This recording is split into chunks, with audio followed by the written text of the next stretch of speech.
So let's talk about the honest to God truth about joining the military. So I've been in the army specifically. I'm active duty army. I've been in the army for about 2 years now, and there's a lot of up and downs if you join the military. Just know if you're not really used to people telling you what to do, a high standard of discipline being in your life, all of that, it's gonna be a huge culture shock for you. It was for me, because in the military, one, they take a lot of things out of proportion. So you get in trouble with the military, just a speeding ticket, you get in trouble at work. At normal jobs, you get a speeding ticket, nobody cares as long as you're not arrested enough to missing work or commit any felonies. You get a speeding ticket, you might get, depending on the crime, the speed, you might get Article 15. You won't get kicked. Nobody's gonna kick you out for that unless it accumulates a lot. But you get what I'm saying? I just jumped right into the video, but welcome to the video, y'all. Let's talk about it. The ups and downs, what it's really like joining the military in 2025. So I joined in 2023, and honestly, when I first got the basic, when you first get the basic, it's always cliche. I'm in the army, so it's one of the rah-rah branches. The Army and Marines are the rah-rah branches, right? So, you go, and drill sergeant screaming in your face, get here, you need to get over there, eat your food, eat faster. You get what I'm saying? But if you embrace it, it's really not a bad thing, because they're doing their job and they really trying to prepare you to be a soldier. Because at the end of the day, you joined the army to be a soldier. I know a lot of us are interested in joining the military for money. I'm not gonna act like I did it, but you are a soldier, so they gotta train you like one. So but that all of that screaming and stuff really only lasts about red phase. After you're done with red phase or what yellow phase, whatever phase it is, once you get through that phase, the screaming gonna die down. You only gonna really get screamed at if you do something dumb a lot, stuff like that. You get what I'm saying? But passing basic training, if you join in as enlisted, I'm enlisted, so I can't really speak on the officer side, but I speak on the enlisted side because I know more people are gonna join as enlisted than officers. But I might touch on officers a little bit later on, the little bit that I know. But after you leave basic training, that's 2.5 months, 10 weeks. It sounds like a long time. And when you're in basic, it seems like you're in there forever.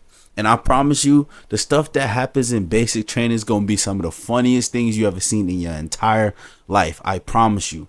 And you're going to make one. I know I'm all over the place in this video, but in the military, you're going to make friends that, you'll never replace, that you'll never get rid of. Even after all of y'all leave the military, go y'all separate ways, PCS, y'all still gonna be friends. You get what I'm saying? Because you meet people from all different backgrounds. When I was in basic training, I was already meeting people from all over the planet. It was a lot of African people that was in basic with me. It was a lot of people from Puerto Rico. It was two people from Australia. You get what I'm saying? So that is a plus for joining the military. If you want to meet people from different backgrounds than your own, that is a huge plus.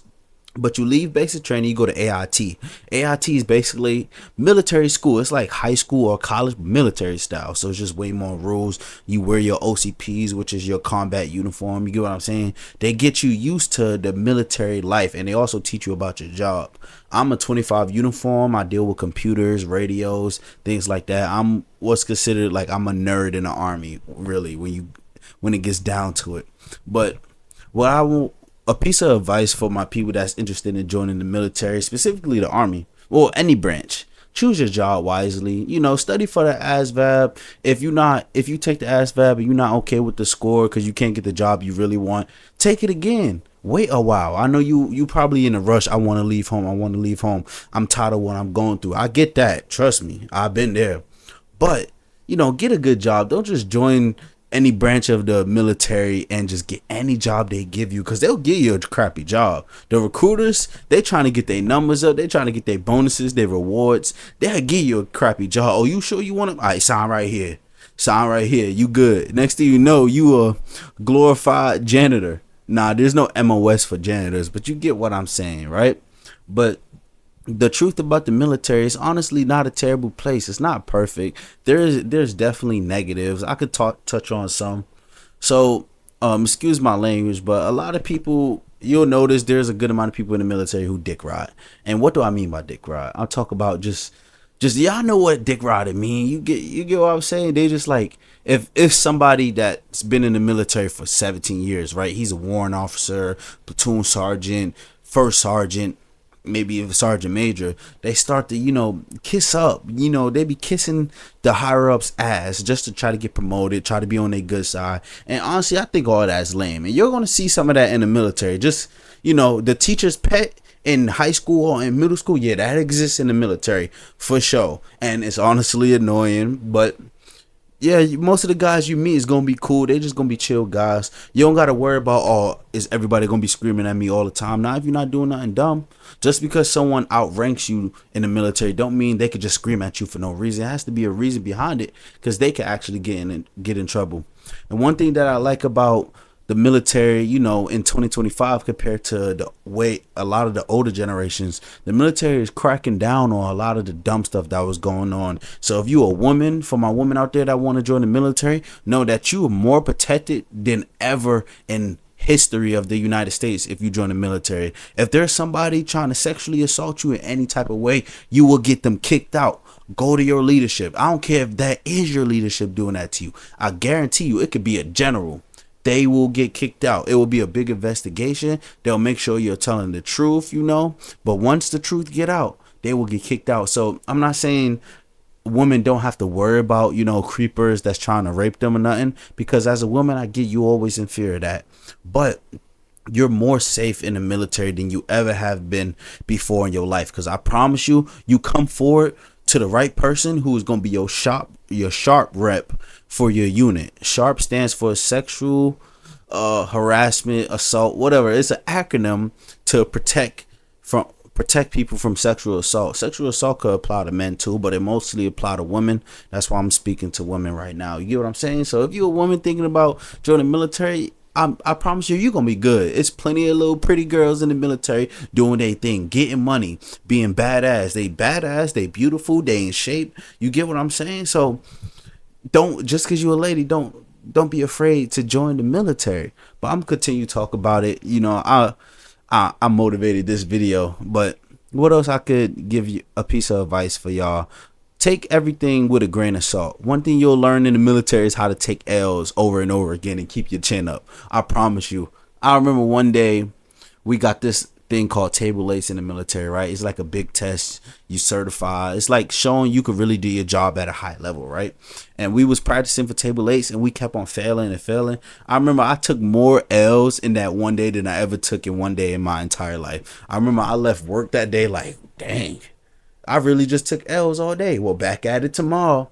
You get what I'm saying? And it's honestly amazing. It teaches you to apply that in other areas in life, because I know I could take an L and walk away from it and I'm gonna be fine. It helps me, do my YouTube channel when sometimes I take L's. Sometimes I post a video, it get 1,000 views. Sometimes I post a video, it get 5 views. But guess what? I know how to take an L and keep my chin up and keep pushing.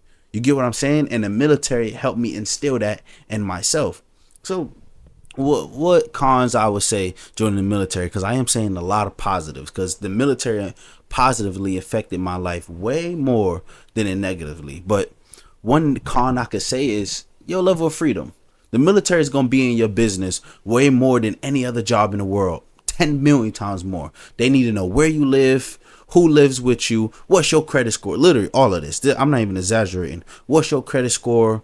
Just every aspect of life. You get what I'm saying? And that's because this is sad. It's true. When you join the military, you are government property. And if war break out or you get, urgent orders, you get rapidly deployed, they need to be able to find you. You get what I'm saying? They need to make sure you're up to date on all medical. Everybody know the cliche things when you join the military. You got free medical. So you go to the dentist for free. You need a surgery for something. You get that surgery for free. You got free college. You got free housing. Even if you marry, you get something called BAH, which is extra pay on top of your pay just for you to be able to buy a house. So it is amazing, but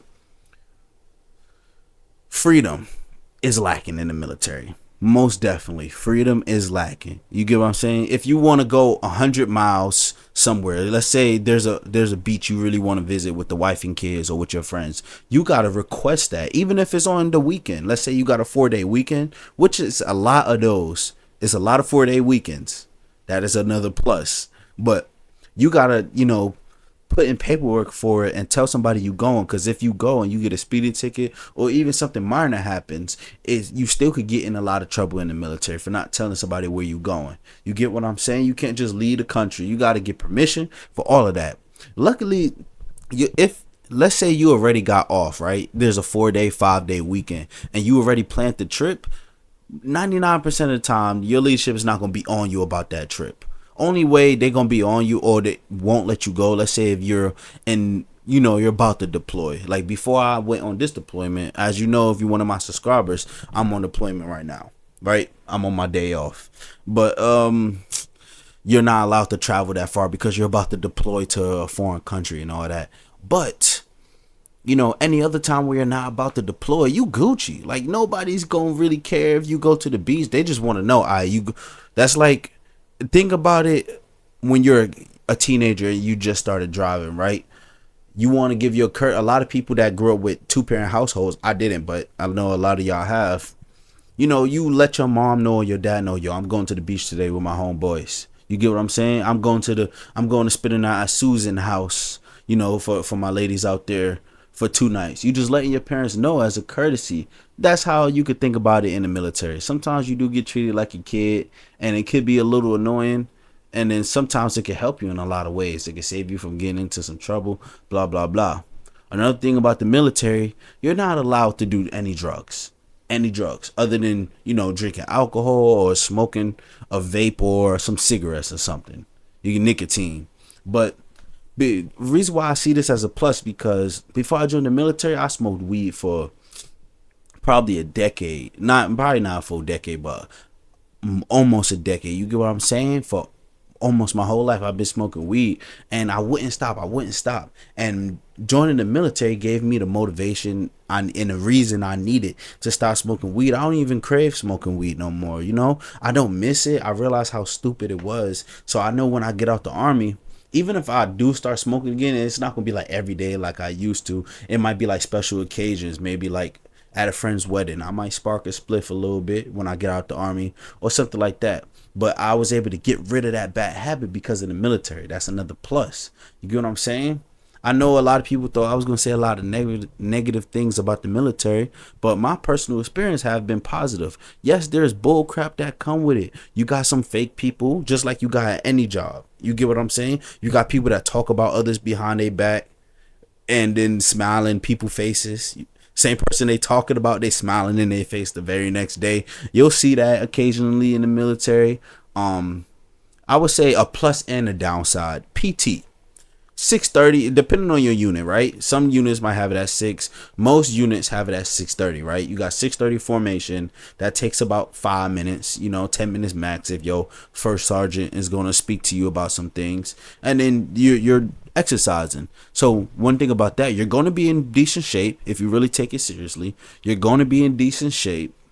So, but you just gonna have to wake up, go to formation. You can't miss it. Sometimes it's annoying because you might be a little tired, but honestly, it instills discipline in you. The early bird catches the worm. I'm sure a lot of these things that I'm speaking about, once I apply this to my civilian life, when I get out the military in 2 more years, I'm gonna be so better off because of the military. You could really use the military as a stepping stone. You get what I'm saying? You could get paid for certifications. You could get a degree and get certifications paid by the military in 4 years you're in, right?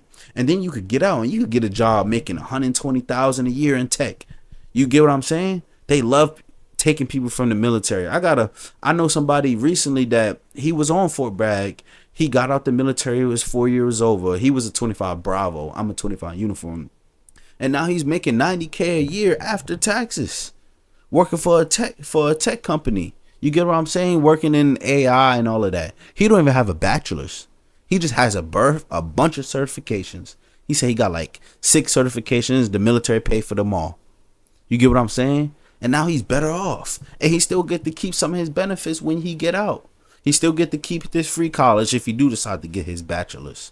And he's doing 4 years of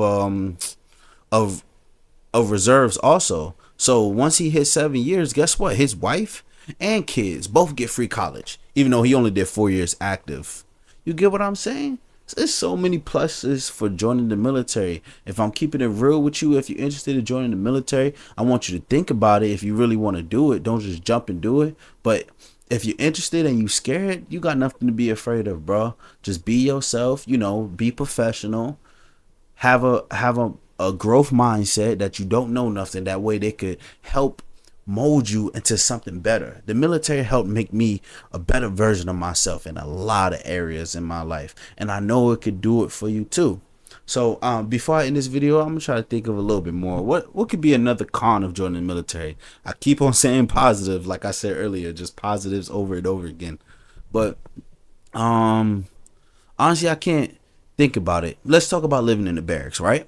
So if you're not married, when you join the military, you're going to be a lower enlisted. So you're not going to have BAH unless you're at a special unit that don't have no barracks built, or they doing barracks construction. So they might actually give you BAH to get an apartment. But for the most part, you'll live in a barracks. And honestly, the barracks is not bad. It's better than college dorm rooms, honestly. Like when I was living in the barracks before I ended up getting BAH, for those smooth like 8 months, I was lit. I had a big old room. I've recorded a lot of YouTube videos in that room. Y'all could go back, probably like 100 videos, and you'll be able to see it. You get what I'm saying? The barracks is not that bad. So if you want to join the military, leave a comment. Ask me some questions in the comments, and I'll be sure to answer. Y'all know I respond to 100% of the comments on this channel, or at least 99.999. So if you're interested in joining the military, specifically the Army of any branch, you got any questions, let me know. And if you are officer, if you already got a degree, no matter what it's in, you really gonna make money. I promise you. Especially if you go ADA, air defense. I'm in the air defense unit, even though that's not my job. I got unlucky. But if you go there, you gonna make some money. I promise you. You're gonna be able to make some money, stack some bread, live frugally, and improve your life. So if you like this video, leave a like, subscribe to the channel for more content. Peace, y'all.